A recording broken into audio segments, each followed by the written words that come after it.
Voilà, il est 16h25 pile, donc j'ai le grand plaisir de vous annoncer que c'est le démarrage de cette sixième édition de la Nuit de l'Info.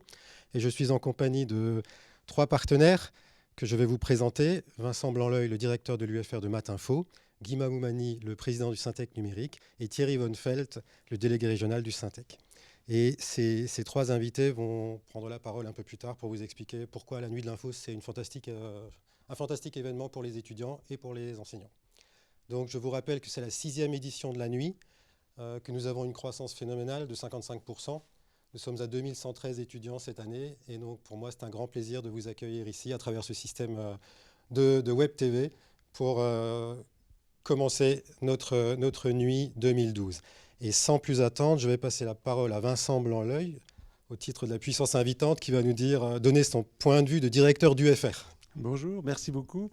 Donc tout d'abord, je tiens à exprimer ici toute notre sympathie pour cette manifestation. C'est vraiment un événement central dans l'année pour tous les étudiants en informatique et l'Université de Strasbourg et en particulier l'UFR Matinfo est vraiment enchanté de participer au lancement de cette nouvelle nuit et on espère que les projets plairont aux candidats et que ça sera une nouvelle édition fantastique. Et on souhaite bonne chance et bon courage à tous les participants. Eh bien, merci beaucoup. Et c'est vrai que sur Strasbourg, vous êtes très nombreux. Vous n'avez pas le record. Le record, c'est Sofia Antipolis qui l'a, ou Nice, on va dire, mais vous n'êtes pas loin du record de participation. Alors, je vous propose de passer la parole à Guy Mamoumani qui va nous donner son avis de président. Écoutez, d'abord, je voudrais vraiment exprimer mon bonheur de participer à un événement comme celui-là. Entre la nuit de l'info et puis juste après avec Rénatic, les échos du numérique, finalement la Silicon Valley française, c'est à Strasbourg aujourd'hui. Et vraiment, je m'en réjouis beaucoup et je suis très content d'y participer.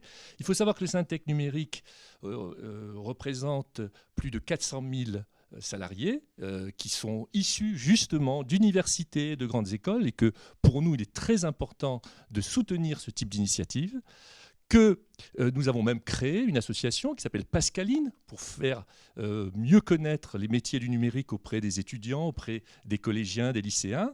Et puis, quelque chose qui m'a fait plaisir parce que je suis passé justement dans l'amphi tout à l'heure et j'ai vu beaucoup de jeunes filles, ce qui est formidable pour nous parce que nous avons créé aussi Femmes du numérique pour encourager les jeunes filles à venir dans ce secteur, puisque malheureusement, nous n'avons que 20% de jeunes filles dans le secteur, de femmes dans le secteur numérique, et qu'il n'y a aucune raison que ces métiers n'attirent pas plus de femmes. Et donc, bravo aussi à la Nuit d'Info, parce que là, on est très dynamique sur ce sujet-là aussi. Tant mieux si la nuit peut participer à donner envie on va dire une partie des étudiants, la partie féminine des étudiants de participer, ça c'est très très bien. Vous-même sur Strasbourg, vous avez quelle proportion d'étudiantes en informatique? Alors, je pense que la proportion, je ne la connais pas exactement, mais malheureusement, elle n'est pas très favorable aux étudiantes. On espère chaque année qu'il y en ait de plus en plus et on les invite à se manifester, à nous rejoindre. Mais c'est vrai que malheureusement, les garçons sont plus nombreux que les filles. D'accord. On le déplore. Bon, il faut travailler sur ce sujet. Mais oui, on y travaille. Et on espère justement que des manifestations comme ça peuvent participer à encourager les jeunes filles de venir nous rejoindre. Ok, donc en parlant de la manifestation, je vais quand même rappeler quelques chiffres clés. Je les avais un peu évoqués avant. Donc nous sommes de plus en plus nombreux. Donc ça, 55% de croissance.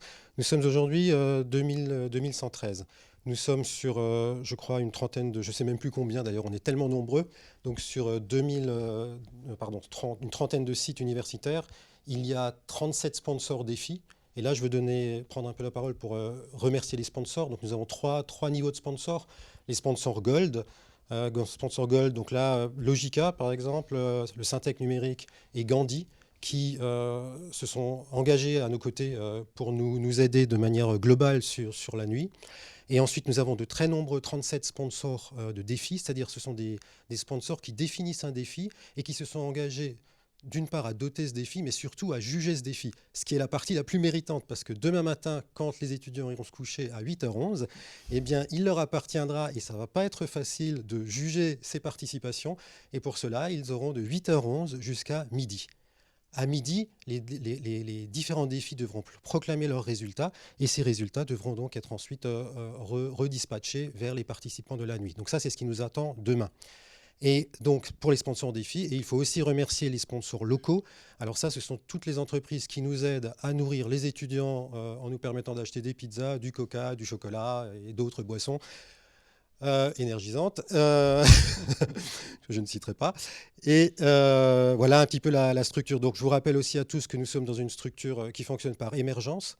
Et donc, ça repose sur la bonne volonté de personnes qui se trouvent un peu partout en France et aussi en Tunisie. Je salue les Tunisiens de Sousse qui sont avec nous. Et donc là, il faut que je donne un merci tout particulier pour Sébastien Mosser, qui est très actif dans l'organisation de la nuit et qui se trouve à Nice, ainsi que Stéphane Isnard, qui se trouve à Toulouse et qui est responsable de toute la partie web. Donc ça, c'était pour on va dire les grands sponsors. Bon, je rajoute l'UHA, c'est mon université, c'est vrai qu'on est aussi assez actif. Donc on est à 30, on peut quasiment donner la parole à Thierry Vonfeld qui peut commencer à nous donner un peu le thème ou l'esprit de la nuit sans encore dévoiler le sujet.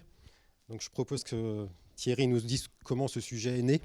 Eh ben, disons que cette année, ce que je voulais, c'est montrer que les technologies et les usages ou les services numériques sont au service de toute activité dans le monde d'aujourd'hui, que ce soit le grand public ou les entreprises, que l'informatique n'est pas réservée au monde de la gestion et des entreprises, et qu'il faut donner le côté fun, montrer que c'est un facteur d'innovation, de valeur ajoutée, de différenciation important, que donc c'est une force pour un pays comme la France de se développer dans ce domaine-là, se différencier, comme je l'ai dit, et donc contribuer quelque part à la croissance française au travers de différents sujets, dont celui qu'on va évoquer dans quelques minutes. Vous avez vu le sujet ? Oui, bien sûr. J'ai vu le sujet puisque j'ai été chargé d'en rédiger une partie. J'étais très content d'ailleurs que le thème que j'avais choisi soit retenu. Je remercie aussi tous ceux qui ont contribué à l'enrichir avec notamment un scénario qu'on va évoquer que je trouve très très intéressant et qui va tout à fait dans cet esprit de je produis de l'usage numérique et je l'utilise. D'accord. On est d'ailleurs ici dans un centre de culture numérique en fait. Hein. Peut-être vous pouvez nous en dire deux mots sur cet espace qui nous héberge ou sur la place du numérique. Alors, l'Université de Strasbourg a beaucoup investi, a beaucoup travaillé justement pour le numérique. Et bon, ce studio en est la preuve.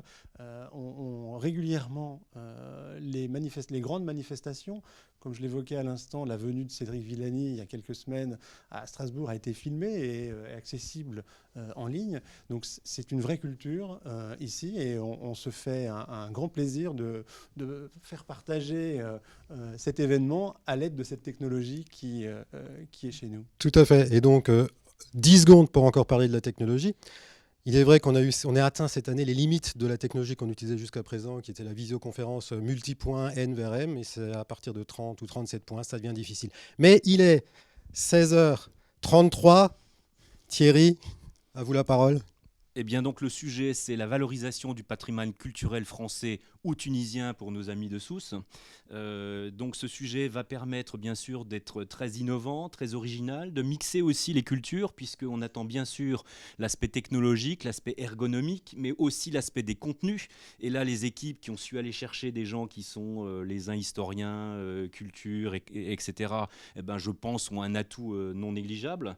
Donc le sujet vous permettra de décliner cette application sur le web, d'une part pour les usagers qui sont par exemple une famille qui veut organiser un week-end dans votre région et qui va devoir visiter, découvrir cette région avec tous ses atouts culturels, gastronomiques, les musées, la littérature, les points, les monuments historiques, etc., etc.